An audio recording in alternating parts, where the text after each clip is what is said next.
Почитувани граѓани, ја испраќаме пораката на обединување по сите основи и повикувам да продолжиме напред. Заедно ја поставивме државата на правиот пат.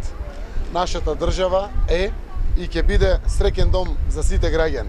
И од овој пат назад нема. Но мора да сме свесни за значењето на секоја наша индивидуална одлука. Затоа што предизвиците секогаш има и ќе ги има. А од нашата решителност и од исправноста на нашите одлуки зависи и сопствената иднина, иднината на нашите деца и иднината на државата. Денешниот датум, 27 април, е аларм кон што водат политиките на поделби и политиките на водење сметка само за лични интереси. На овој ден си ја спасивме земјата од злите намери на алчноста за власт. На овој ден во домот на граѓаните ја одбранивме демократијата и застанавме на патот на автократијата. 27 април подсетува и на нашата обврска да не дозволиме никогаш повеќе да се повтори газењето врз човековите права и слободи. 27 април подсетува на нашата одговорност, крвта пролејана за да се запре злото, да ја замениме со граѓански глас кој повикува да одиме напред. Ова се времења кога заедништвото и прогресот се единствената опција која носи добро на нашата земја. Тоа треба да го потврдиме со изразена силна граѓанска волја и свест дека нашиот единствен пат е напред. Овој народ секогаш носел исправни одлуки. Гласот на граѓаните е вистината. Тој глас е слушнат и е разбран. Сега е потребно секој да ја извади решителноста од себе и да постапи совесно за доброто на своите деца и за доброто на еднината народната земја. Прво верувам дека ќе успеат изборите. Тоа ми е државната одговорност на мене, се надевам на опозицијата, се надевам на сите граѓани. Изборите треба да бидат и мора да бидат успешни за да продолжиме напред. Нашата земја е на вистински пат и по тој пат чекориме, тоа го чувствуваме веќе дома, за тоа зборува целиот свет и тоа е патот, од кој што враќање назад нема. Како председател, секако на најголемата политичка партија во државата, застанавме зад независен кандидат, зад кој што очекуваме дека ќе го устоличиме идниот председател на Република Северна Македонија. Јас верувам во тој успех, но секако тоа е само моја желба, моја посветеност и моје очекување за едината на државата. Но одлуката ја носат граѓаните.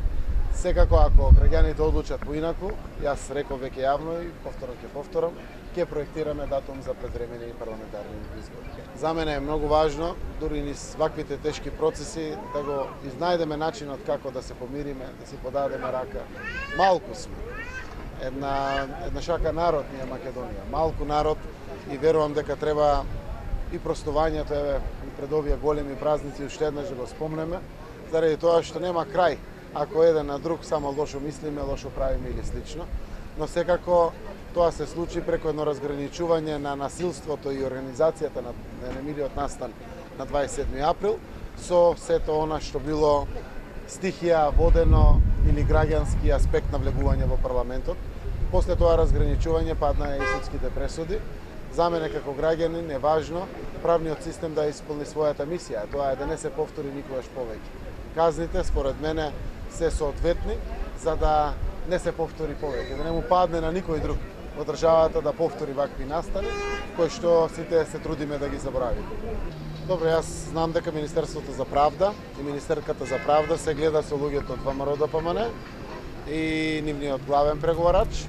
Знам дека има одредени поместувања, се уште ги чекаме на писмено, заради тоа што ги гледаме само преку изјавите и сакам да ги потврдам дека една од најсуштинските различности мислам дека се надминува, ако навистина тоа и правно формално го утврдиме дека е така, се работи за еднината на предметите, кои што не се пред суд, а тоа се истрагите, предистражните постапки и другите постапки.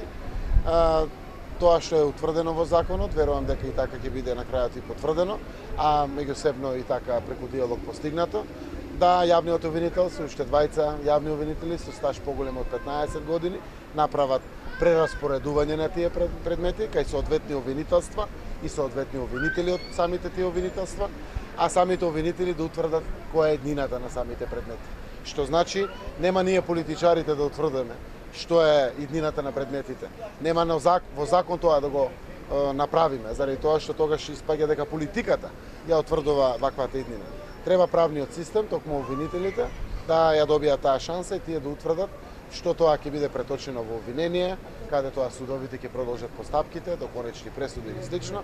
Тоа е работа на правниот систем на државата. Но вие немате разговарано со, на пример, лидерот на опозицијата или членови за овие несогласувања што ќе имат?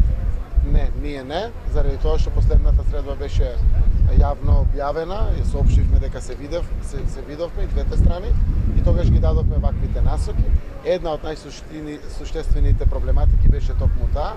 Гледам дека на основа на работата на двете комисии има придвижување, така и јас и господинот Мицковски испративме порака кон приближување на ставовите. Овие денови, да ви кажем искрено и не, имав прилика да коментирам во јавноста, заради тоа што не учествувам на штабот поради моите дневни активности попладне, која сум по целата наша земја, а наутро сум во владата и секако мислам дека повикот е доволен, секој треба да постапи согласно својата свест. Законот забранува сега за време на избори преземени одредени действија на именување, вработување, разрешување, отпуштање од работа или слично, тоа е забрането, но верувам дека ќе имаме и како многу време да разговараме веднаш после изборите.